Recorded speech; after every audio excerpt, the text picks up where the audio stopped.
Je voudrais dire que nous sommes venus ce matin à Yirgou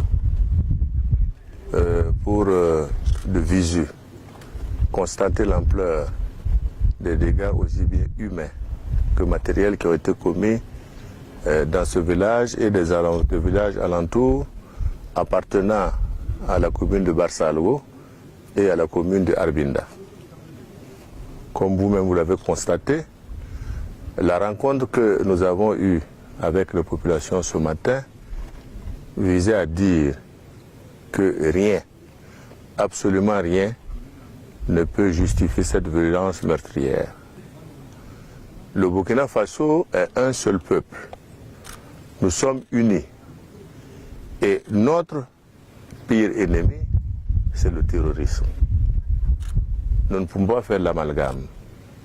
Nous devons éviter la stigmatisation. C'est pour cela que nous avons demandé à l'ensemble des populations de mettre avant tout la sagesse, de manière à faire en sorte que l'ensemble des fils qui constituent donc les deux communes se retrouvent, se reparlent, vivent ensemble, je dirais, dans une certaine coexistence que nous avons depuis toujours connue depuis nos ancêtres. Nous avons répété ce que nos aïeux nous ont légué, nous devons continuer et le poursuivre. Nous ne devons pas s'aimer la division à cause des ennemis entre, je dirais, les différentes populations qui constituent notre pays. Ce combat, je dirais, communautaire qui s'est mené ici a été un combat dévastateur. Vous avez 47 morts, vous avez des populations qui vaguent et qui errent, je dirais, dans l'ensemble du village. Et nous avons pris l'engagement, et c'est ce qui est déjà fait, qu'il faut faire en sorte de pouvoir regrouper toutes ces personnes-là à Barsalgo afin de faciliter leur réinsertion dans leur milieu.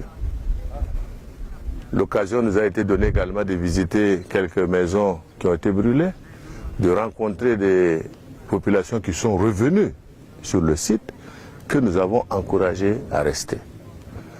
Je dois pouvoir dire que le message a été compris.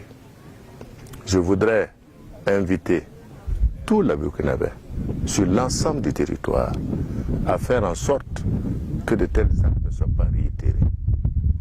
Nous devons faire en sorte que force reste à la loi. Il est évident qu'aujourd'hui, la couverture générale de notre pays par les forces de défense et de sécurité peut poser problème.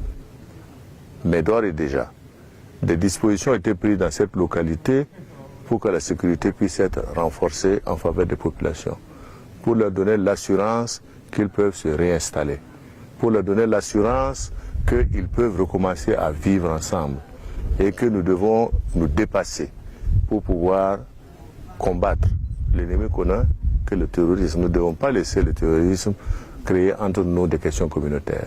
Ce n'est pas juste. Et je voudrais lancer cet appel à tous les Burkinabés, partout où nous sommes. Nous devons veiller à ce que nous restions unis. Ce n'est que dans l'unité, malgré les difficultés que nous rencontrons, que nous aurons la victoire. Voilà ce que je voulais dire à l'attention de l'ensemble du peuple burkinabé, à l'attention des populations que nous venons de visiter ce matin, comme étant un message de paix, un message d'engagement toujours dans le combat contre le terrorisme. Je l'ai déjà dit, ça sera un combat de longue haleine. Et nous devons rester fermes. Parce que comme nous aimons dire, la patrie ou la mort nous vaincront. C'est un engagement qui n'est pas simplement verbal. Et nous devons nous battre justement pour la patrie jusqu'à notre dernier souffle. Donc voilà un peu ce que je voulais passer comme message.